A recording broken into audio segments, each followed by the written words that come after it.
Very good morning, Excellencies, ladies and gentlemen. Welcome to Sapru House for the inaugural session of the ICWA AIC International Conference to commemorate 30 years of India-ASEAN relation on the theme Geopolitical Shifts and Opportunities, New Horizons in India-Southeast Asia Relations.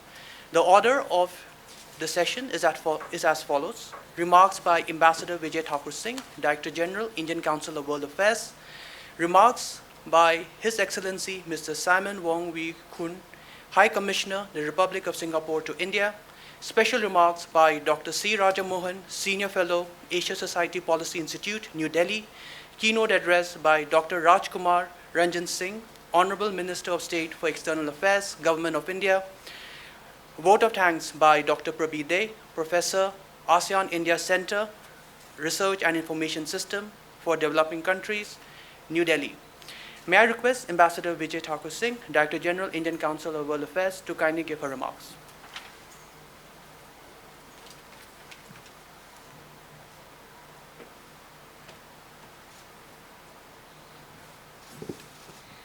Honorable Minister of State for External Affairs, Dr. Rajkumar Ranjan Singh, His Excellency Mr. Simon Wong, High Commissioner of Singapore to India, Dr. C. Raja Mohan, Senior Fellow, APSI, Excellencies, ladies and gentlemen, thank you for joining us today, and I warmly welcome you to the ICWA AIC International Conference to commemorate 30 years of India-ASEAN relations on the theme Geopolitical Shifts and Opportunities, New Horizons in India-Southeast Asia Relations. India and the countries in Southeast Asia are connected through shared history and ancient civilizational linkages. As independent nations, India and the Southeast Asian countries have developed a wide-ranging connections and wide-ranging ties, and today India enjoys a unique relationship with each of the Southeast Asian countries.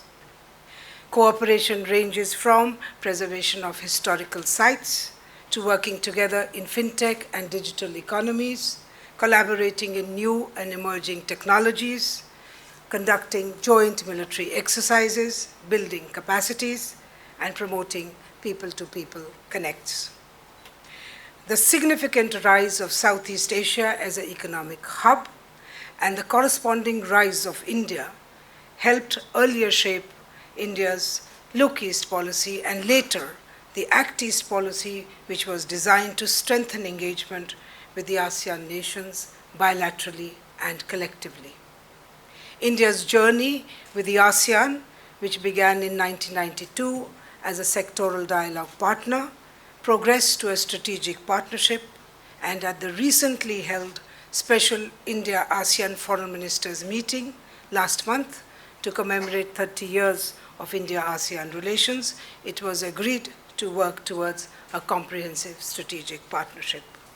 India continues also to engage with various Southeast Asian-led mechanisms, whether it is the East Asia Summit, ADMM+, ARF, as also work with ASEAN countries through various sub-regional mechanisms, whether it is the Mekong-Ganga Cooperation, ACMEX, IGMT, GT, BIMSTEC, and IORA.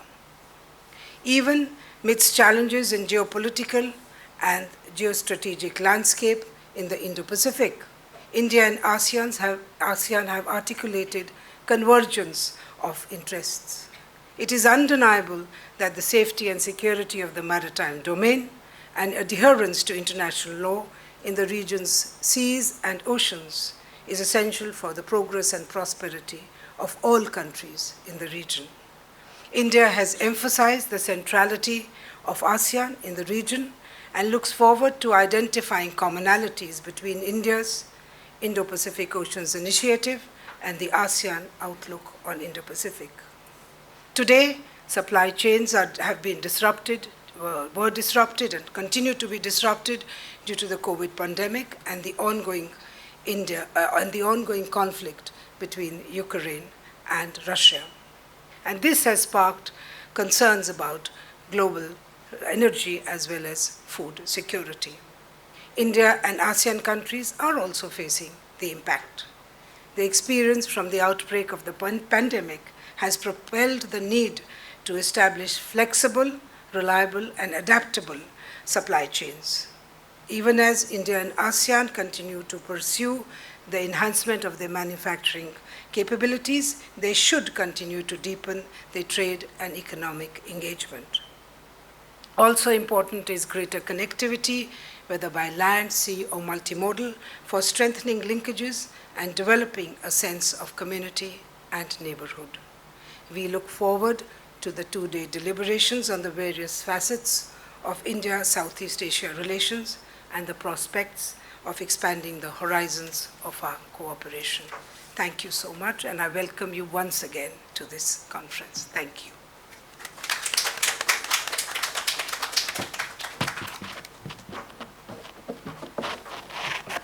Thank you, ma'am.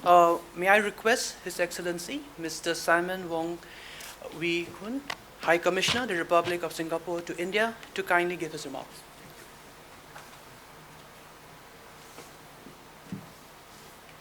Namaskar. Honorable Minister of State of External Affairs and Education, His Excellency Shri Rajkumar Ranjan Singh, High Commissioner Vijay Thakur Singh, DG of ICWA, my fellow panelists, my fellow ASEAN colleagues, fellow diplomatic colleagues, ladies and gentlemen, and members of the media, a very good morning. First of all, I'd like to thank High Commissioner Singh for inviting me on stage to represent ASEAN to give this keynote address to mark the 30th anniversary of Indian-ASEAN dialogue relations. Indeed, as what High Commissioner Singh has said, last month, India and ASEAN foreign ministers met together to chart a path to engage more seriously on the comprehensive strategic partnership relationship. So I think this is a good opportunity in this August conclave to look at what we need to do on both sides to chart a path ahead. Ladies and gentlemen, the often talked about V-shaped recovery post-pandemic has not happened and probably will not happen. Instead, the world is now faced with 8 interlocking complexity that worries the rest of the world. And these 8 interlocking problematic areas are stagflation, the flatlining of global trade, supply chain disruption, especially on commodities and food, demand destruction, labor shortages, and youth unemployment happening at the same time, in parallel. The withdrawal of foreign funds in emerging markets, prolonged competition and confrontation between US and China, and possibly a prolonged war in Ukraine with Russia. All these 8 interlocking events spells trouble and worrying times for the world at large. And it is incumbent on friendly countries like India and ASEAN to look at ways to mitigate this negative side effects that's happening around the world. Indeed, if you look at our neighborhood right now, countries in the neighborhood, they are either knee-deep in the quicksand or sinking under. I will not name countries, but you know who they are, and it is a worrying trend. So if we are to look forward to progress on a comprehensive strategic partnership relations between India and ASEAN, I would like to put forth 6 areas for discussion and 6 areas where India and ASEAN to do either on a short to mid-term or even at the longer term. These 6 areas are, first, the ability to do digital payment connect, to establish India-ASEAN digital payment connect stack. This is very, very important because if, like what High Commissioner Singh has said, if we are to mitigate the risk, there are 2 parts of mitigating process: resilience and efficiency, the pursuit of efficiency. So if we look at the possibility and the potential of a digital payment connect between India and ASEAN, that will provide a lot of resilience and also a lot of cost saving between the 2 sides. Already there are talks between UPI and Singapore's Pay Now system to go live within this year, which means remittance, even tourists, you can just flip up your phone and do payments via QR code. There are also talks between India and Malaysia. I don't see the reason why this cannot be propagated throughout ASEAN. That's one. Second point I want to add that both sides could really talk about is really to link up the startup and fintech ecosystem. The reason why I'm saying it is that both India and ASEAN has charted its own path on fintech and startups. And with the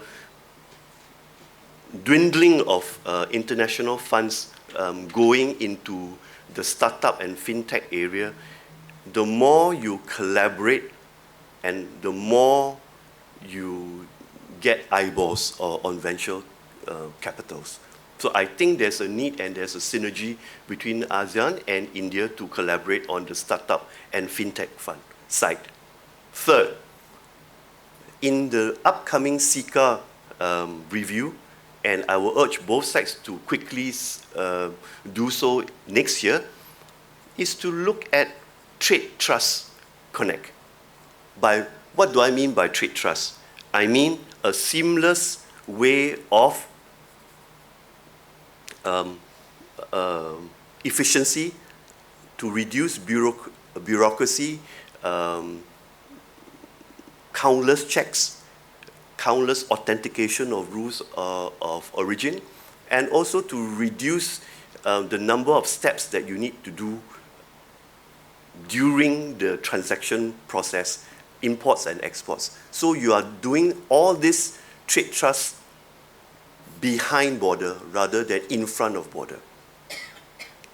The fourth, fifth, and sixth areas of collaboration is perhaps a medium-term or even a longer-term aspiration. Is the collaboration of skills centers and skills university.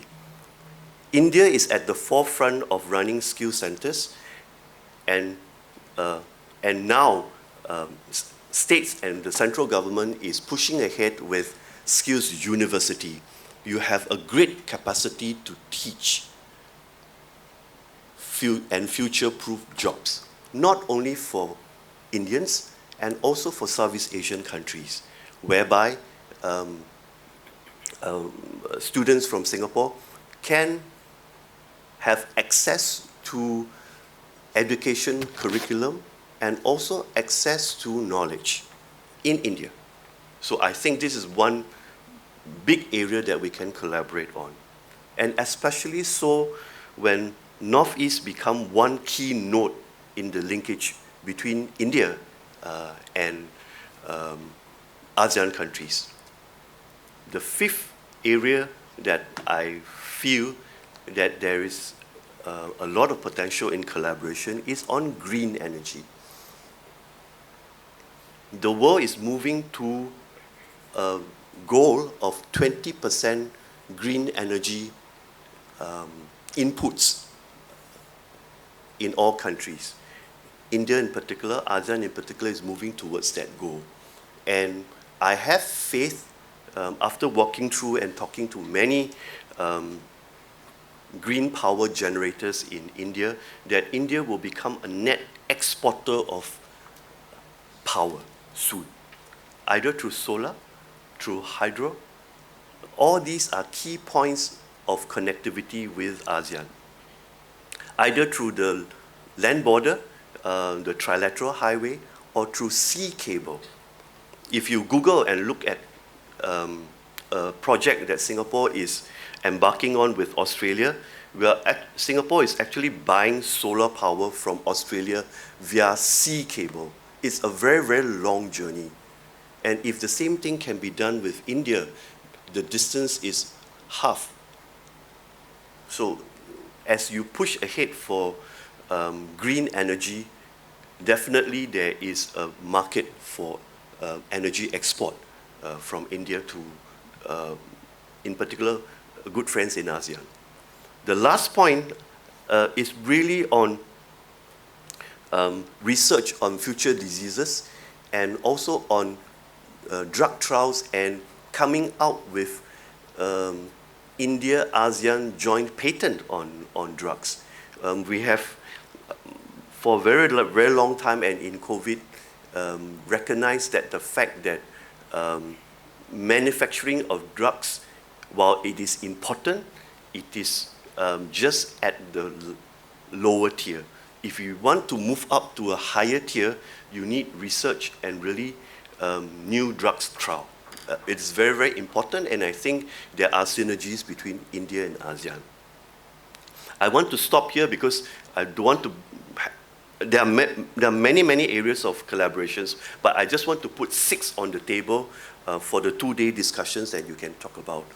I would like to end my speech by saying both India and ASEAN are bright spots. If you look at all the problems around the world, both India and ASEAN stands very, very clear with their heads and body above the fray. And if you look at the figures, in last FY, the total trade between ASEAN and India has breached $100 billion US. And in my count, in the first 6 months, if the momentum continues, we will hit 110 to 150 billion US of trade. If I look at the investments between two sides, the total share of investments since 2020 on the ASEAN side to India is about 120 billion US dollars. And if I look at it from the Indian perspective, you have about 75 to 80 billion dollar worth of Indian investment in Southeast Asia. And these investments have not dropped off during COVID times. So you can see the bright spot in collaboration between the two sides. I want to end here. I hope everybody has a good 2-day conclave. I just want to put all these points for discussion. I hope you have a great week ahead. Thank you very much. Namaskar.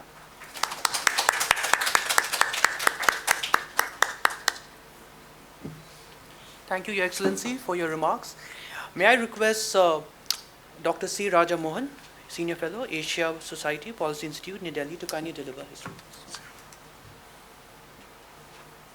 Thank you. It's really a delight to be part of the 30th anniversary commemoration of the India-Southeast Asia relationship. I want to thank Director General for inviting me. For many of us of my generation, the Look East policy, the engagement with Southeast Asia was very much part of our evolution, our understanding of India's foreign policy.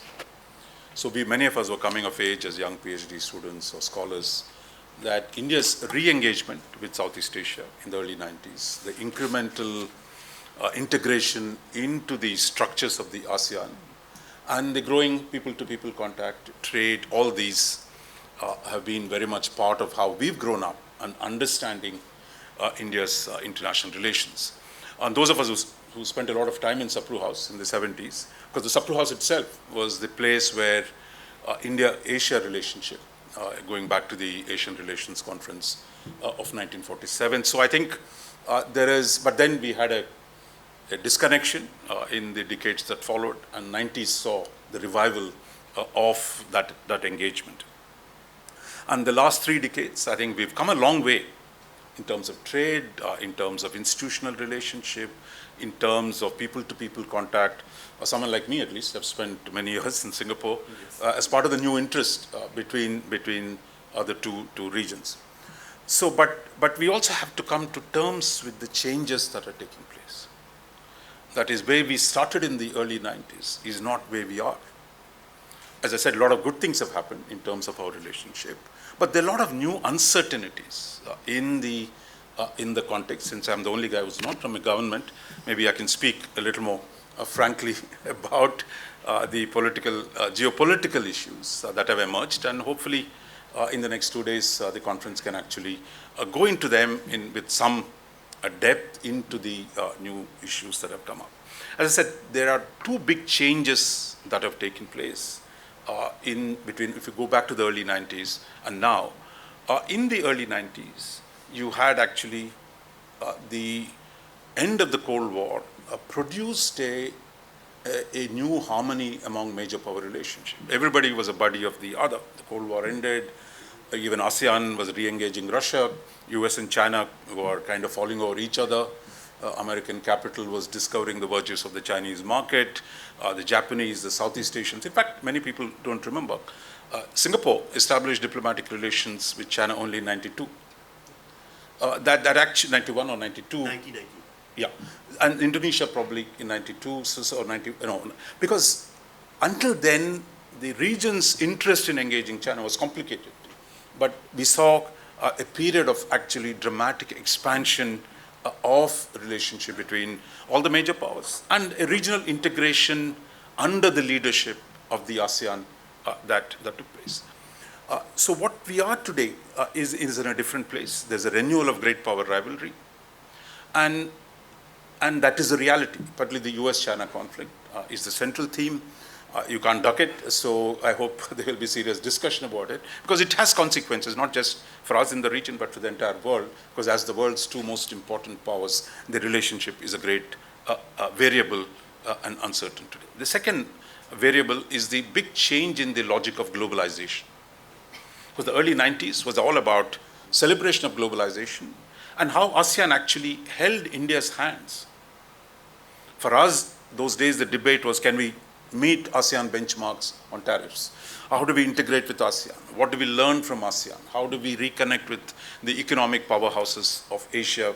That was the debate. And I think the ASEAN was very, very helpful for India, especially Singapore, in holding our hand, taking through the paces. So it was a period of extraordinary mutual support.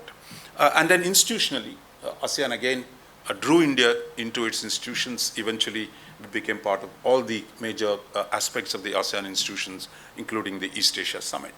But today, we are at a different place, and I think dealing with that is the most important thing. One, how we think of the geography has fundamentally changed.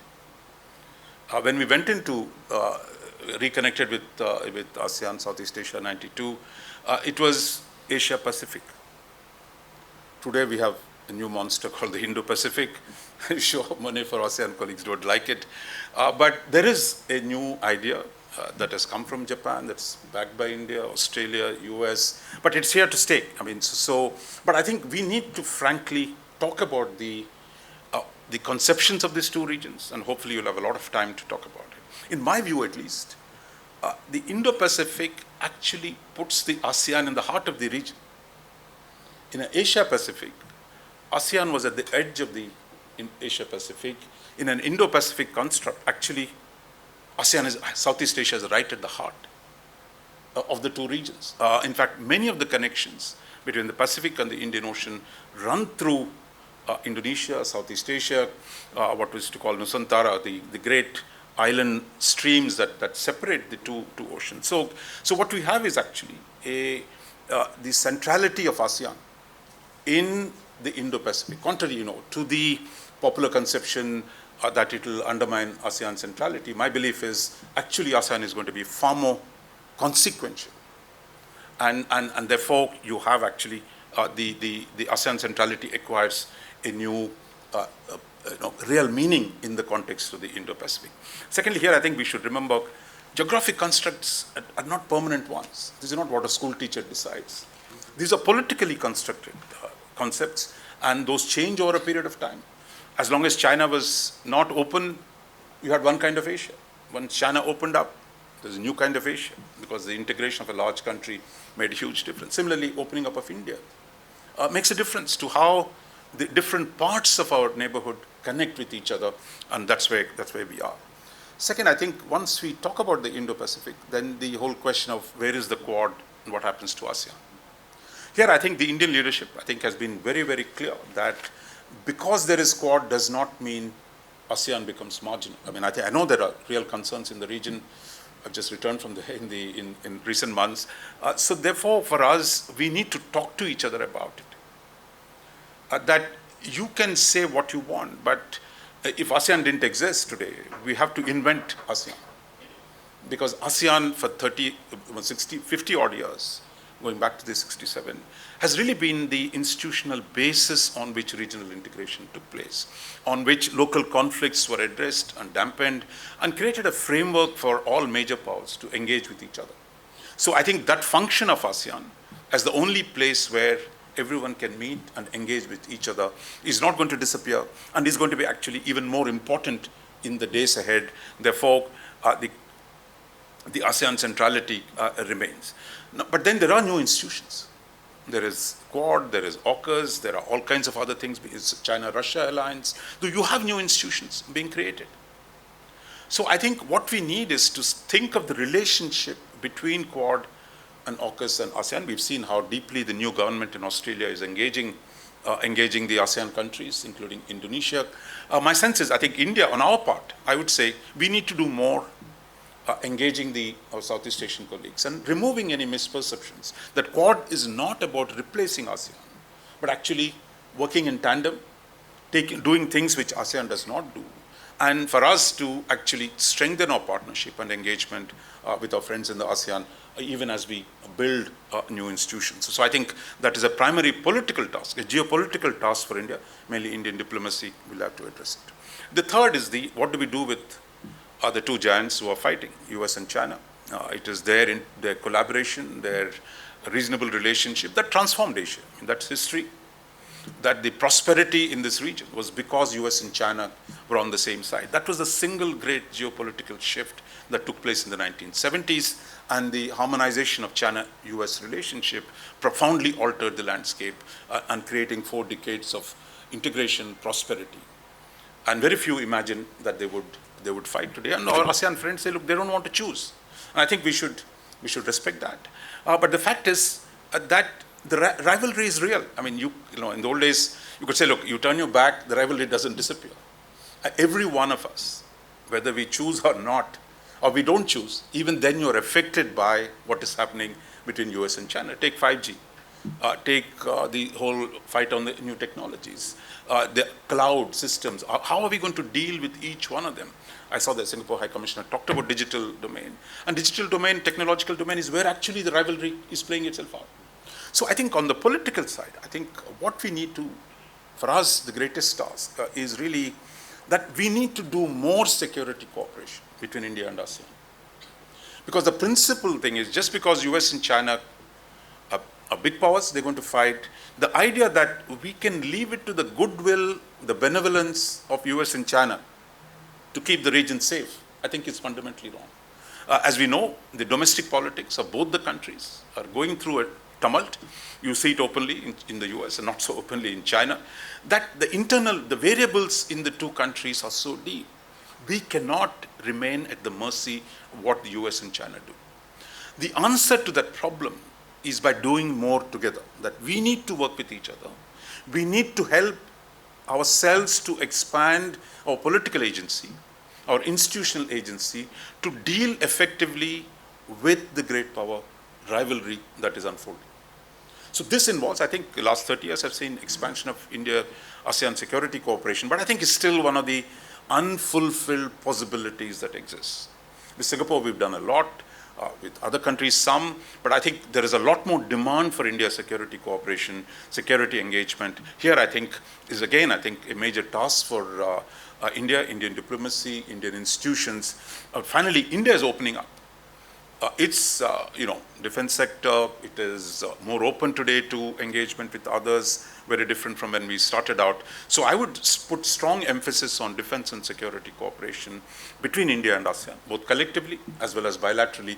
That is a major task. It's only by doing more with each other can we increase, expand our room for maneuver in the unfolding geopolitical competition. So my sense is the last 30 years were great. The best is yet to come. I think the next 30 years is when we should really think a lot more creatively, a lot more positively about how we work together in the geopolitical domain. I'll stop here. Thank you.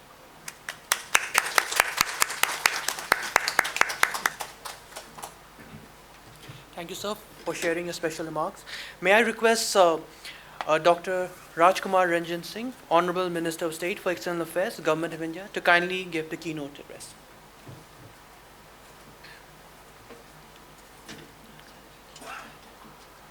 Namaskar.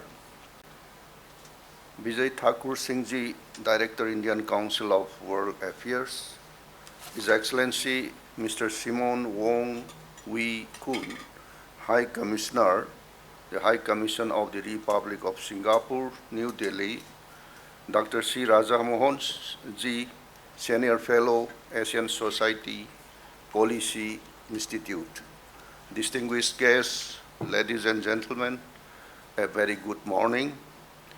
It is a pleasure to address the inaugural session of this international conference, Geopolitical Shift and Opportunities, New Horizons in India-Southeast Asia Relations.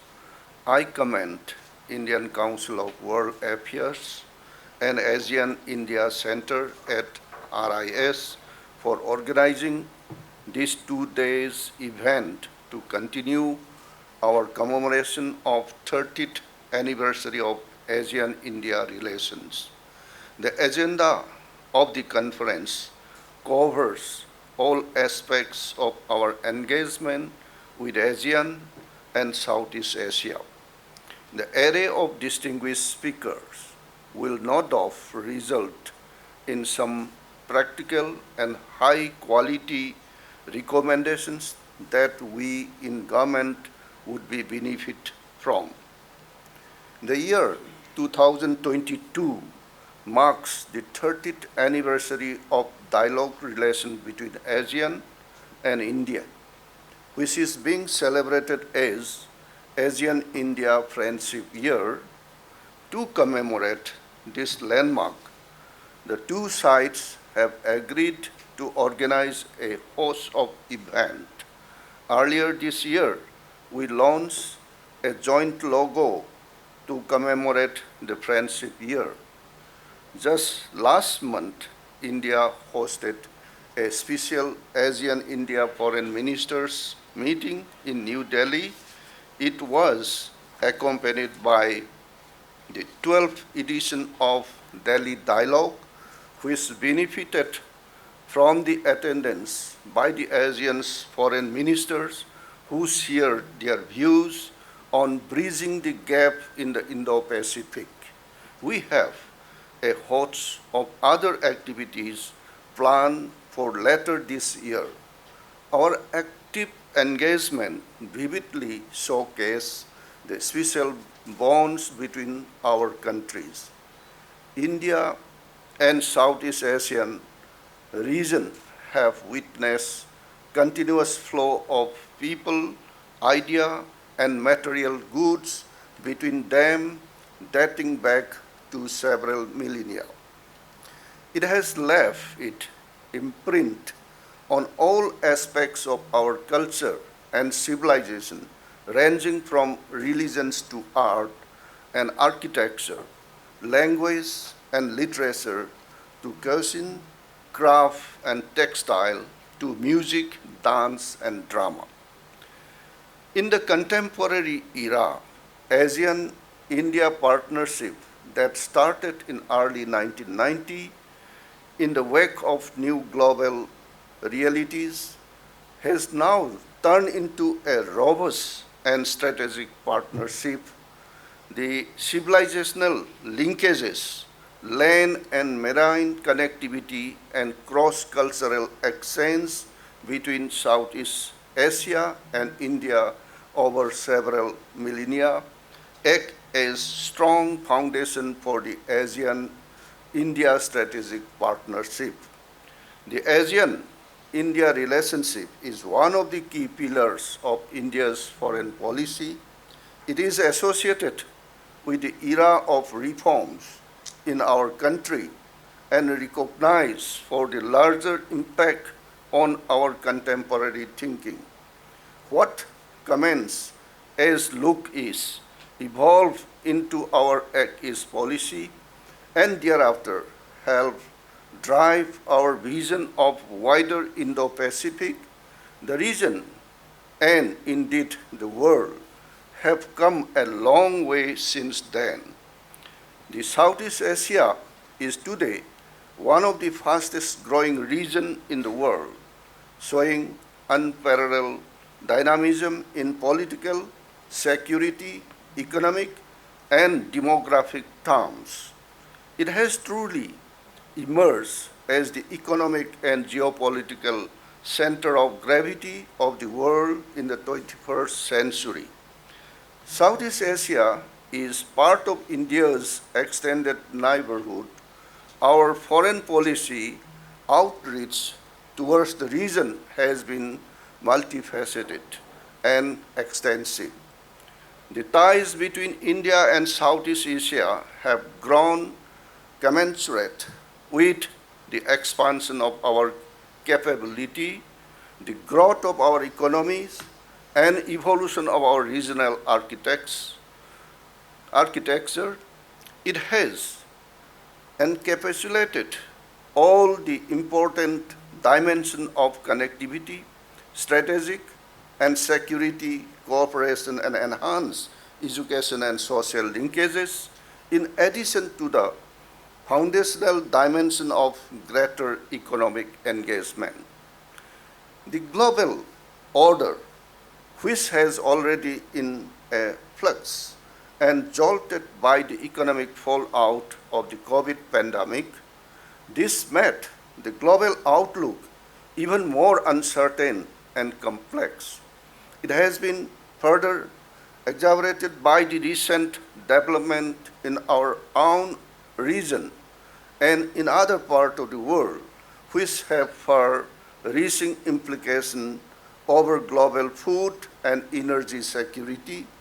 These geopolitical shifts and development have underscored the importance of strengthening regional cooperation for ensuring security and growth of the region, while underscoring the strength of dialogue and diplomacy. These global shifts and challenges has also highlighted the avenues to expand our cooperation to new horizons. We are committed for long-lasting and abiding support to our ASEAN partners to uphold peace, stability, and prosperity in the region.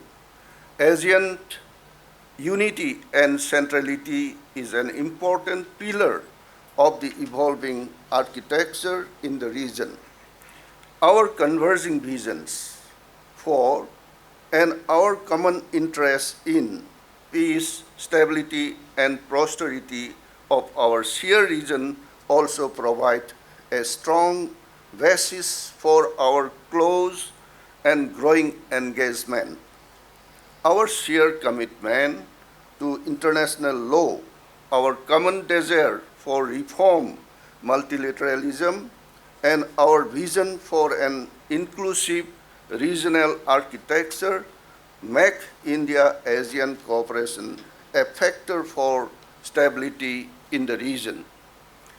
Convergence of AOIP and IPOI speak in itself of our shared view for the region. The multifaceted and multidimensional ASEAN-India engagement, comprising areas from connectivity to climate change, security to space, education to ecology, technology to trade, showcase our desire to cooperate for brighter future. As we navigate the current global scenario, India and ASEAN need to expand our cooperation to new horizons, which include the current agenda of global discourse with focused practical cooperations. Enhancing our economic and trade cooperation remain an area of focus as we enter fourth decade of ASEAN-India partnership. In 1992, India's total trade with ASEAN was less than $5 billion. Now, in 30 years, ASEAN has become India's fourth largest trading partner. ASEAN-India trade crossed the $100 billion mark this year. Still, there is huge untapped potential for India and ASEAN economic partnership. We are committed for the early review of ASEAN-India Trade to Goods Agreement to make it trade facilitative, user-friendly, with contemporary and streamlined customs and regulatory procedures. India has an intrinsic interest in connectivity initiative of ASEAN. India's Act East policy recognizes connectivity in its broadest sense as the key for growth and prosperity of the region. Our connectivity initiative include physical, economic, and people-to-people connectivity.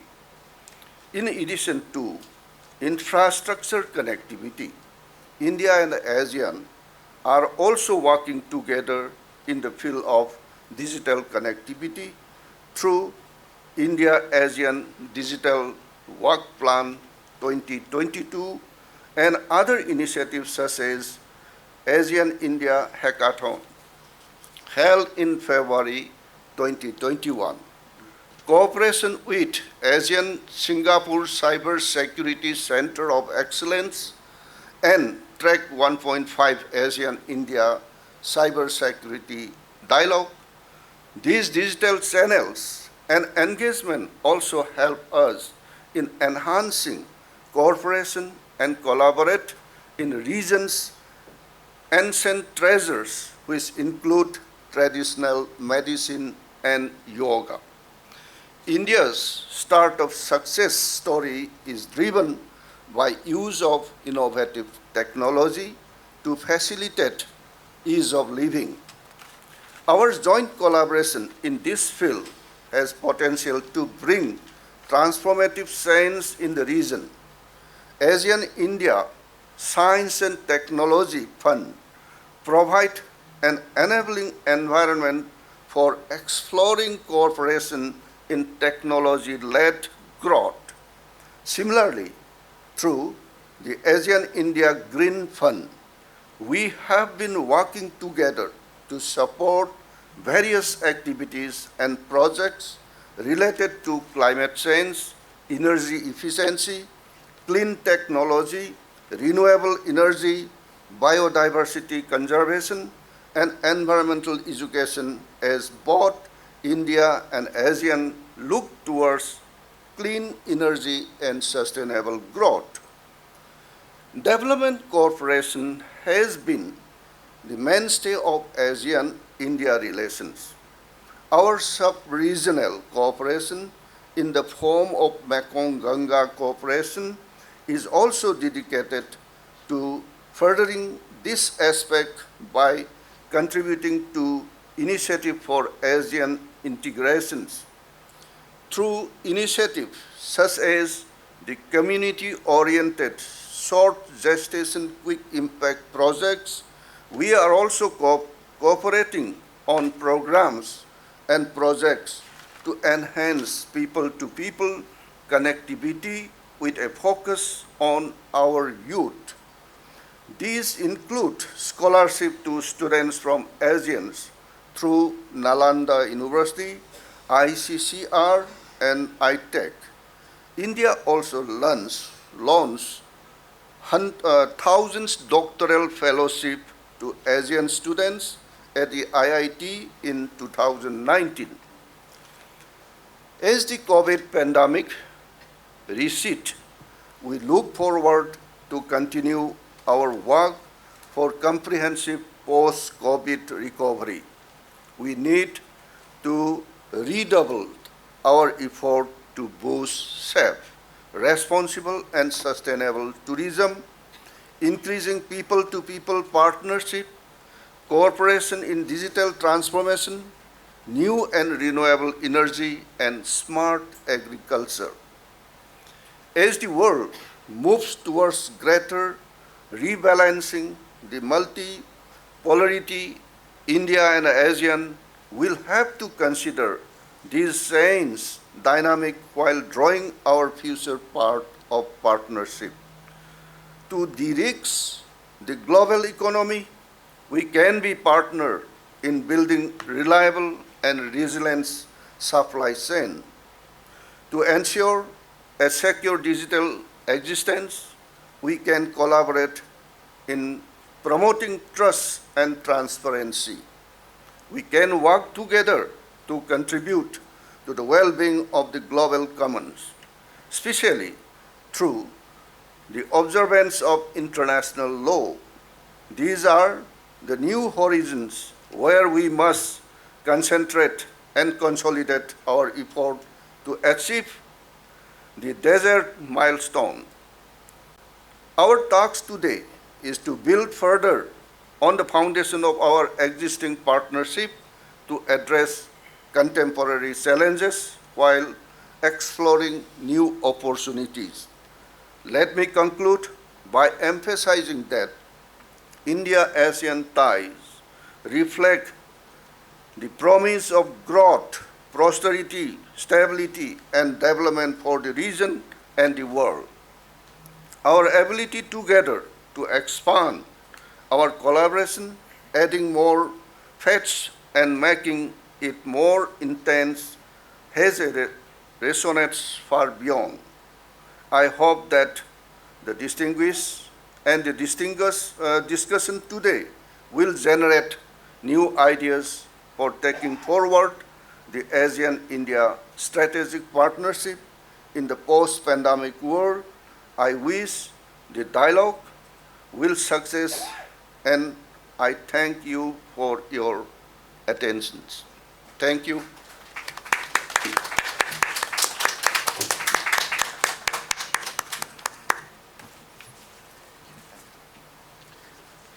Thank you, sir, for sharing your views and for your insightful address.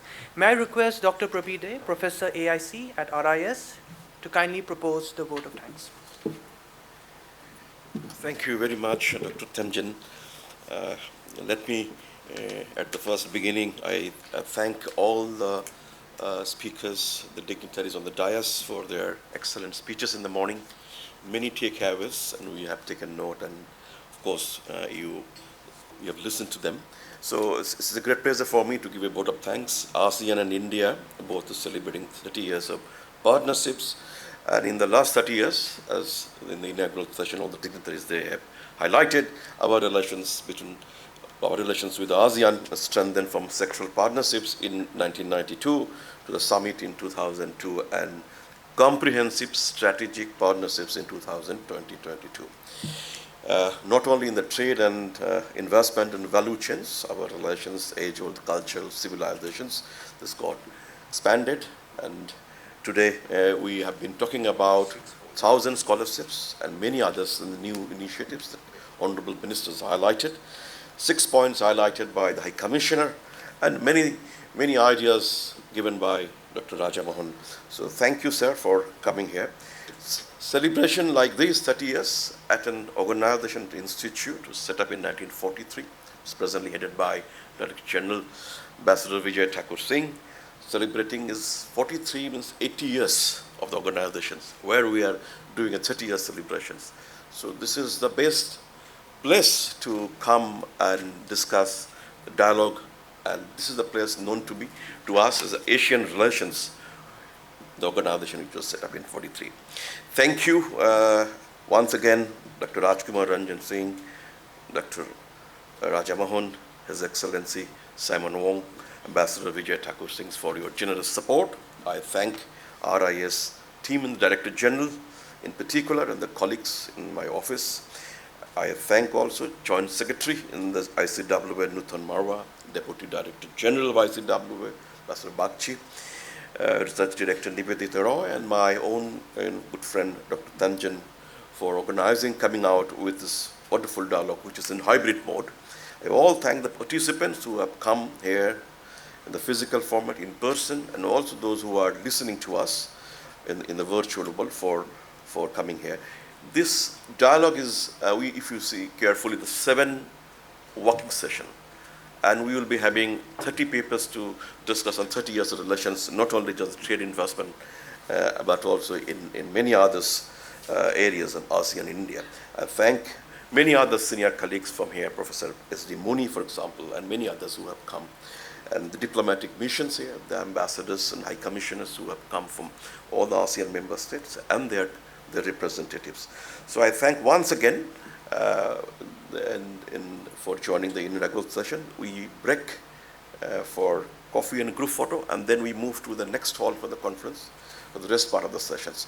We start at 11 o'clock Indian Standard Time for the next session. A little bit late, but hopefully you will be able to manage and come back to the session. Thank you very much. Thank you. Thank you very much. Thank you.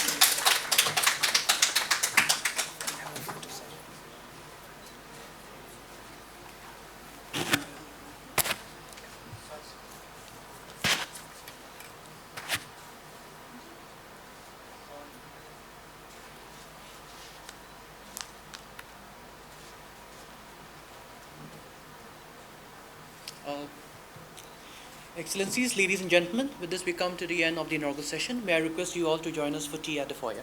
Thank you.